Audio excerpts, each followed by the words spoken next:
こんにちは。Python VTuber のサプです。今回は Python のクラスをゆっくり解説する動画になります。Python のクラスについては以前1本の動画を出しているんですが、もう少しゆっくり解説した動画を出してほしいっていう視聴者さんからの要望があったので、今回このクラスをゆっくり解説する動画を出しました。前回のクラスの動画見たけど、ぼんやりしかクラスが理解できなかったなーって人は、今回の動画の方がより詳しく細かく説明しているので、ぜひ見てみてください。一度理解した人も、ぜひクラスの復習という意味でも見てもらえたら嬉しいです。このチャンネルは無料の Python プログラミングスクールっていうコンセプトで Python に関する情報を発信しているので、よければチャンネル登録よろしくお願いします。まず、クラスって何ってことなんだけど、クラスとはオブジェクトの設計図のことを言います。オブジェクトって何？設計図ってどういうことって感じで、これだけだとなんだかちょっとよくわからないですよね。具体的に説明した方がわかりやすいと思うので、こんな例を考えてみます。例えば、成績表っていうクラスを考えてみます。この成績表には、生徒の名前と、その生徒の数学の点数、国語の点数、英語の点数っていうデータを持っています。そしてこの生徒の数学と国語と英語の点数から3教科の平均点を計算する機能、関数を持っているとします。生徒の名前も3教科のそれぞれの点数もまだ決まってないけど、成績表ってこういうものだよねっていう設計図。これがクラスです。ここで A さんっていう生徒がいたとして、A さんの成績表を作ろうと思います。A さんの成績表には A さんの名前と A さんの数学、国語、英語の3教科の点数が載っています。そしてこの3教科の平均点を計算する関数を呼び出すと、A さんの数学、国語、英語の点数を使って A さんの3教科平均が計算されます。で、この A さんの成績表がオブジェクトになります。成績表っていう設計図、つまりクラスから実際のある生徒のデータを入れて、ある生徒の成績表っていうオブジェクトを作る。これがクラスとオブジェクトの関係になります。どうでしょう？イメージできましたか？ちなみに、オブジェクトをインスタンスっていう言い方もするんですが、この動画ではオブジェクトっていう言い方を使います。もちろん A さんだけじゃなくて、B さんの成績表を作ろうと思ったら、B さんの3教科の点数をデータとして入れてあげて、B さんの成績表の3教科の平均点を計算する関数を呼び出すと、B さんの数学、国語、英語の点数を使って、B さんの3教科平均点が計算できます。C さんの成績表を作ろうと思ったら、C さんの3教科の点数をデータに入れて、そして C さんの成績表の3教科の平均点を計算する関数を呼び出すと、C さんの数学、国語、英語の点数を使って C さんの3教科平均点が計算できます。こんな風に設計図、つまりクラスがあれば、いろんなオブジェクト、つまりいろんな人の成績表が作れて、そこからそれぞれの3教科の平均点が計算できる、そんなイメージです。では実際に Python でクラスを作るにはどうやって書いたらよいか解説します。まず小文字でクラスって書いたら、クラス名を書きます。クラス名は大文字始まりの英単語をつなげた名前にします。例えば今回の成績表っていうクラスだったら、スクールレポート、こんな感じです。で、その後にコロンをつけて開業してインデントをつけて、その下にクラスが持っているデータとか関数を記載していきます。クラスが持っているデータにはいくつか種類があるんですが、オブジェクトごとに違うデータが代入される変数のことをインスタンス変数って言います。さっきの例だと生徒の名前とか数学の点数、国語の点数、英語の点数とかのことですね。で、クラスが持っている関数をメソッドって言います。さっきの例だと3教科の平均点を計算する関数のことですね。まず、メソッドの書き方について説明します。メソッドは関数みたいに def、半角、スペースで、小文字のメソッド名を書いて、カッコを書きます。で、このカッコ、普通の関数と同じように引数を設定するんですが、メソッドの第一引数はセルフにしてください。これは、このクラスからオブジェクトが作成されたとき、そのオブジェクト自身を表しています。ちょっとこのセルフの考え方が難しいですが、後でもう少し詳しく説明するので、一旦、そうなんだって感じで進めてください。で、def の中には普通の関数と同じように処理を書いて、戻り値があるときはリターン、戻り値って感じで書きます。次にクラスが持っている変数、インスタンス変数を作ろうと思うんですが、その前にちょっと特殊なメソッドについて説明します。アンダースコアアンダースコアイニットアンダースコアアンダースコアっていう名前のメソッドは Python のクラスの中では特殊なメソッドでイニシャライザーって言います。コンストラクターって言い方もするときもあるんですが、この動画ではイニシャライザーって言いますね。このイニシャライザーはこのクラスのオブジェクトが作られるそのタイミングで1回だけ呼び出されます。イニシャライザーも普通のメソッドと同じようにセルフが第一引数になります。このイニシャライザーってどういう時に使うかっていうと、クラスが持っている変数、インスタンス変数に値を代入するのによく使います。つまりさっきの例だと生徒の名前とか数学の点数、国語の点数、英語の点数とかをこの成績表のデータとして設定するって感じです。イニシャライザーは初期化っていう意味なので、まずデータを設定してオブジェクトを初期化するっていう感じです。そしてインスタンス変数を作るには、セルフドットっていうのをつけて定義します。このセルフはメソッドの第一引数のセルフと同じもので、このクラスから作られたオブジェクト自体を表しています。もうちょっと具体的にこのイニシャライザーとインスタンス変数のコードを書いてみると、イニシャライザーの引数で生徒の名前、スチューデントネームが渡されてきたら、セルフドットスチューデントネームイコールスチューデントネームって感じで書くと、このオブジェクト、このある人の成績表の生徒の名前が設定されたっていうことになります。なんかいろんな名前が出てきてちょっと混乱するかもしれませんが、この後コードを動かして確認するので、今はふんわりした理解でも大丈夫です。で、一旦このとってもシンプルなクラス、ただ単にスチューデントネームっていうデータを持っているだけのクラス、スクールレポートを考えてみます。このスクールレポートのクラス、設計図をもとに A さんの成績表、スクールレポートのオブジェクトを作成しようと思ったら、スクールレポート、カッコって書けばオブジェクトが作れるんですが、このカッコの中にイニシャライザーの引数に渡したい値を設定します。例えば、田中 A っていう文字列を設定してあげます。そうすると、さっきのアンダースコアアンダースコアイニットアンダースコアアンダースコアから始まるメソッド、イニシャライザーが呼び出されて、その第二引数に田中 A が渡されます。第一引数は必ずセルフなのですが、ここは呼び出し側では何も設定しないので、渡す引数の順番と受け取る引数の順番が一つずつずれることを気をつけてください。このクラススクールレポートで定義されている部分が、さっきの成績表クラスの設計図の部分で、その下でスクールレポートで呼び出されて作られたものが A さんの成績表、オブジェクト、つまり成績表の実態になります。どうでしょう、さっきのイメージ図とこのコードのつながりがイメージできましたか？また、このインスタンス変数にオブジェクト側からアクセスするときは、オブジェクト名、ドットインスタンス変数名でアクセスできます。はじめの説明がちょっと長くなっちゃったんですが、一旦ここまででコードを動かして確認してみましょう。ここまでのことがなんとなくの理解でも、コードを動かすことで、ああ、そういうことかってわかることもあると思うので、ぜひ進めてみてください。まずさっき説明したみたいに、スクールレポートっていうクラスを作ります。この中でメソッドとかインスタンス変数を書いてクラスを実際に作っていくんですが、まず特殊なメソッド、イニシャライザーを作ってみます。まずインスタンス変数とか何も設定しなくって、イニシャライザーの中でプリント文、イニシャライザーの中ですっていう文字を表示するだけのイニシャライザーを作ってみました。さっきも言ったみたいにクラスはただ単の設計図なので、これだけでは何も起きません。実際にこのクラスを書いただけのコードを動かしてみると、特に何も起きませんね。次にこのスクールレポート、成績表のクラスのオブジェクトを作ってみようと思います。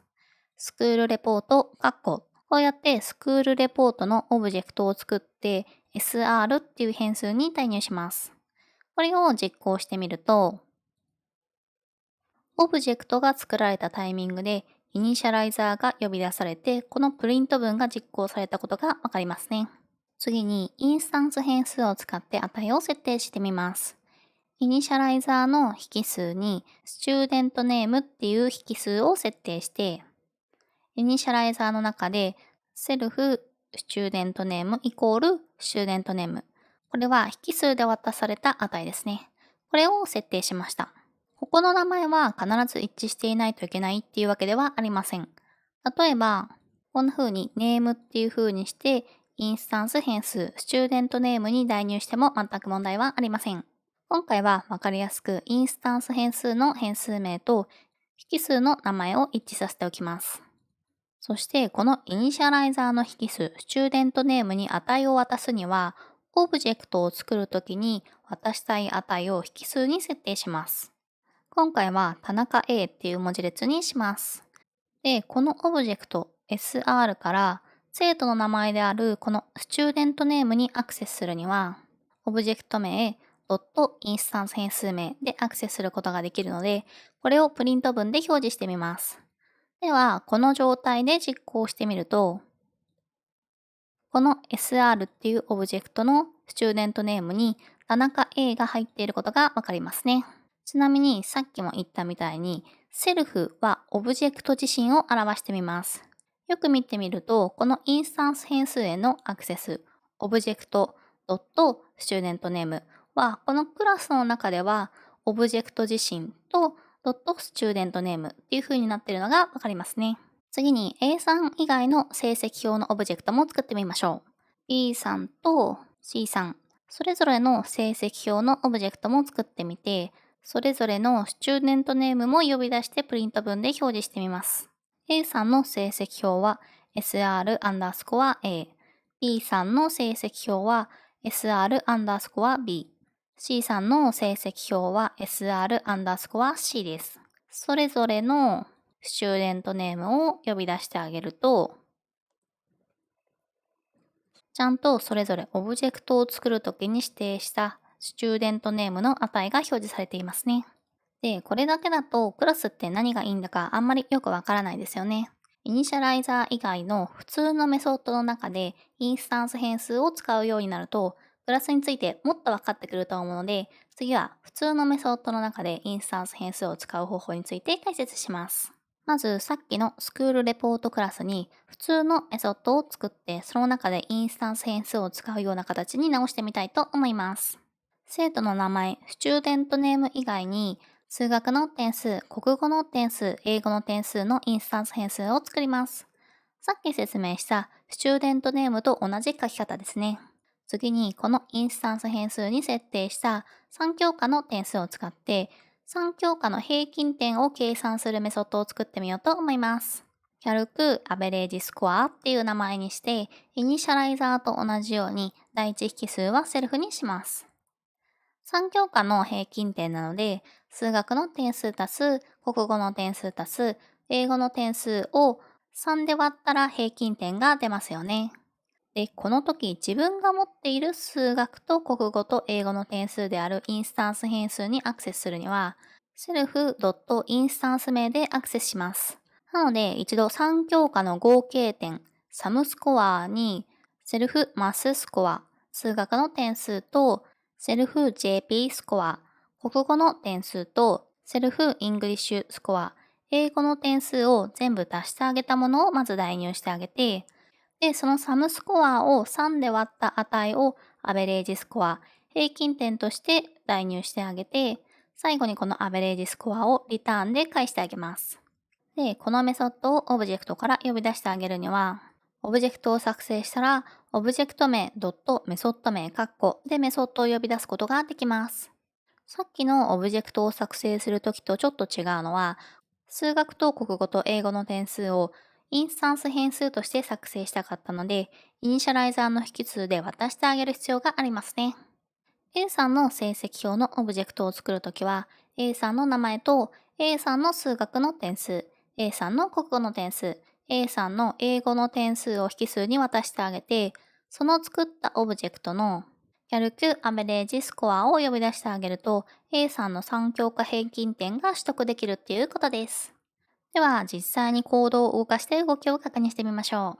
う。さっき説明したみたいに、イニシャライザーに生徒の名前だけじゃなくて、数学の点数、国語の点数、英語の点数も渡して、インスタンス変数として設定できるようにしました。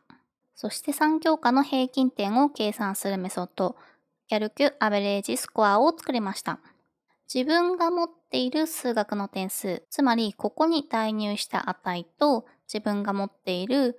国語の点数、ここに持っている値と自分が持っている英語の点数、ここに設定した値、これを一度足し算してマススコアに入れて、そのマススコアを3で割ってあげて、アベレージスコアに入れて、最後このアベレージスコアをリターンをつけて戻り値として返してあげます。まず A さんの成績表のオブジェクトを作ってみます。スクールレポートの田中 A で、このスチューデントネームに田中 A を入れてあげたら、今度100がマススコアに代入されて、30がジャパニーズスコア、50がイングリッシュスコアに入ってきます。で、それぞれをこのクラスが持っているインスタンス変数に代入してあげます。これで A さんの成績表のオブジェクトを SR アンダースコア A っていう変数に代入して、このオブジェクトからキャルクアベレージスコアのメソッドを呼び出してあげます。その結果、A さんの3教科の平均点が取得できるので、アベレージアンダースコア A っていう変数に代入して、プリント文で表示してみます。これを実行してみると、A さんの3教科の平均点が出力できましたね。A さんと同じように B さんと C さんもそれぞれ成績表のオブジェクトを作って、それぞれのオブジェクトからキャルクアベレージスコアのメソッドを呼び出して、それぞれの平均点を取って表示させてみようと思います。これを実行してみると、それぞれの人の3教科の平均点が出力できました。つまり同じクラス、同じ設計図から作られたオブジェクトでも A さん用のデータが入っているオブジェクトはその A さんのデータを使って3教科の平均点が取得できるし B さん用のオブジェクト、B さんのデータが入っているオブジェクトからは B さんの3教科平均点が取得できるし C さん用のデータが入っているオブジェクトは C さんの3教科の平均点が計算できる。そういうことですね。クラスが持つことのできるデータは、実はインスタンス変数以外にも、クラス変数っていうものがあるんです。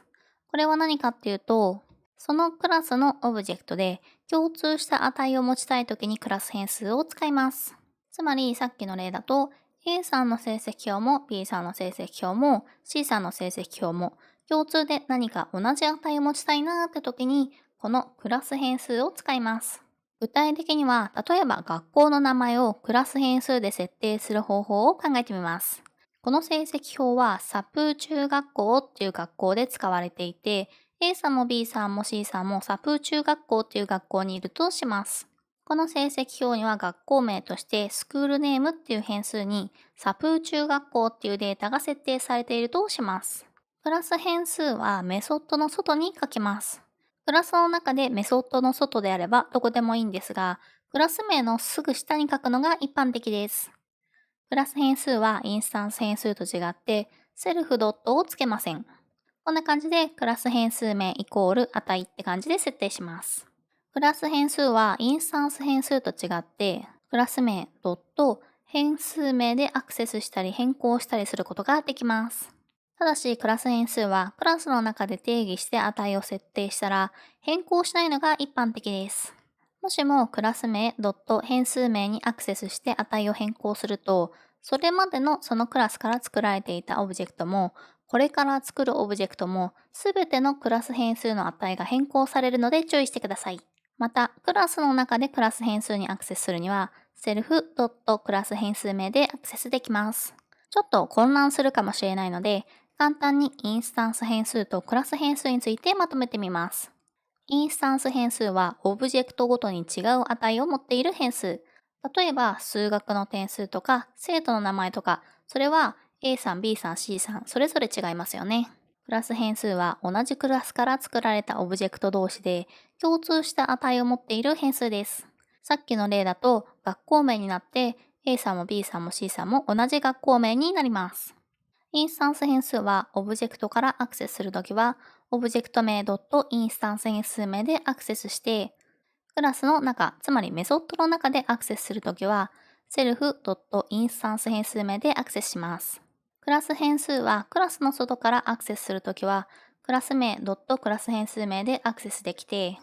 クラスの中、つまりメソッドの中でアクセスするときは、セルフクラス変数名でアクセスできます。ちなみに平均点を計算する Calc Average Score っていうメソッドの中で、セルフがついていない変数があったと思います。サムスコアとかアベレージスコアです。これはクラスの外からも他のメソッドからもアクセスする必要がない、このメソッドの中でだけ使う一時的な変数なので、セルフドットをつけていませんでした。なので、クラスの外からもアクセスできないし、他のメソッドからもアクセスはできません。どうでしょう、イメージできましたか？それではクラス変数についてコードを動かしながら確認してみましょう。まずさっき説明した通り、クラスの中にクラス変数、スクールネームを用意しました。クラス変数の説明では平均点の計算は登場しないので一旦削除しておきました。で、このクラスの中でサプー中学校っていう値をこのクラス変数に設定しておきます。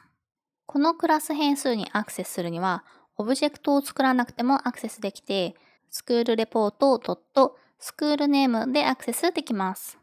これを実行してみると、確かにサプー中学校って表示されますね。